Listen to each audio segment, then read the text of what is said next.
जय माताजी friends, welcome back to वाघेलास खाना खजाना। एकदम ढाबा स्टाइल दूधवाળી સેવભાજી કેવી રીતે બનાવી આજે આપણે તેની રેસીપી જોઈશું।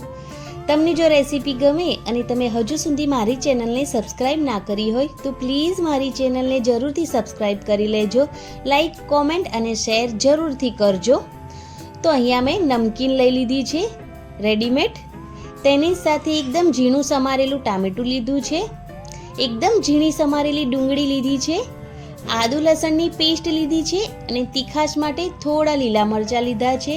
હવે ગેસ પર કઢાઈ મૂકીશું। કઢાઈ ગરમ થાય એટલે તેની અંદર 3 થી 4 ચમચી જેટલું તેલ એડ કરીશું।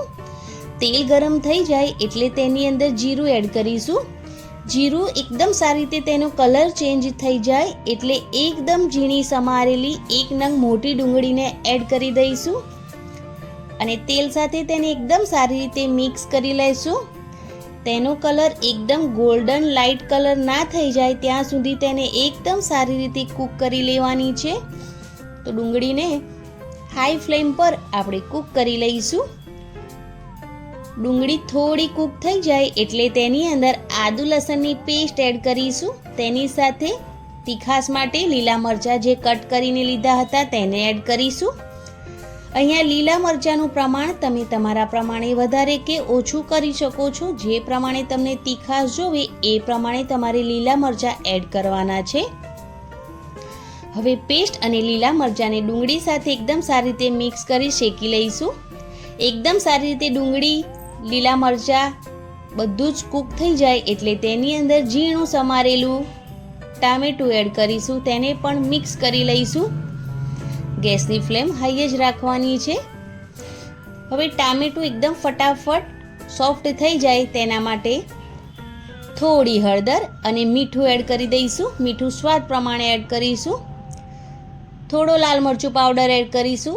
તમને જે પ્રમાણે તીખાશ જોવે એ પ્રમાણે એડ કરવાનો, કેમ કે આપણે લીલા મરચાં પણ એડ કર્યા છે। તેની સાથે ધાણા જીરું પાવડર એડ કરવાનો થોડો અને મસાલાને એકદમ સારી રીતે મિક્સ કરી લેવાના।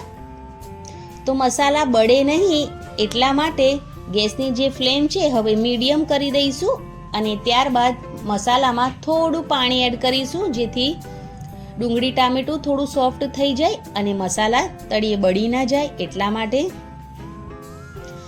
હવે પાણીને એકદમ સારી રીતે મિક્સ કર્યા પછી થોડું બળી જવા દેવાનું।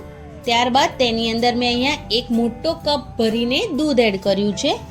દૂધ એડ કરો એટલે સતત ચલાવતા રહેવાનું, નહીં તો દૂધ ફાટી જવાનો ડર રહે છે અને તેના માટે તેને સતત ચલાવતા રહીશું જ્યાં સુધી તેની અંદર એક બોઇલ ના આવી જાય ત્યાં સુધી તેને સતત ચલાવતા રહીશું। હવે દૂધમાં એકદમ સરસ બોઇલ આવી ગયો છે તો તેની અંદર થોડા ધાણા એડ કરી દઈશું અને ધાણાની સાથે સાથે દૂધ પર જે જામેલી મલાઈ હોય તેને એડ કરીશું થોડી।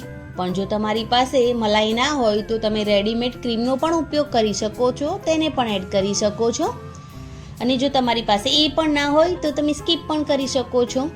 હવે એકદમ સારી રીતે મિક્સ કરી લઈશું મલાઈને દૂધ સાથે। એકદમ સારી રીતે મલાઈ મિક્સ થઈ જાય પછી જે આપણે નમકીન લીધી છે રેડીમેડ તેને એડ કરીશું। તમે ઘરે બનાવીને પણ લઈ શકો છો નમકીન, મેં અહીંયા રેડીમેડ નમકીનનો ઉપયોગ કર્યો છે તો તેને મિક્સ કરી લઈશું।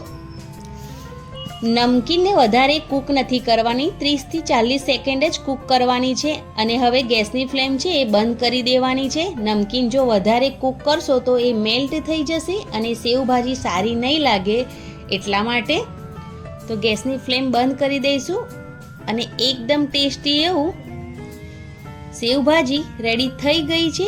તો હવે ચાલો તેને સર્વ કરી લઈશું।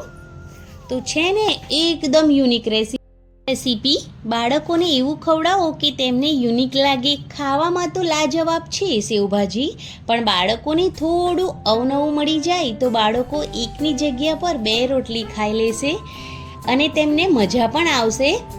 તો એકદમ ટેસ્ટી એવું આ સેવભાજી તમે રાઈ સાથે કે રોટલી સાથે પણ ખાઈ શકો છો। તો તમે આ રેસીપી જરૂરથી ટ્રાય કરજો અને રેસીપી ટ્રાય કરો એટલે તમારા અનુભવો મારા કોમેન્ટ બોક્સમાં જરૂરથી જણાવજો।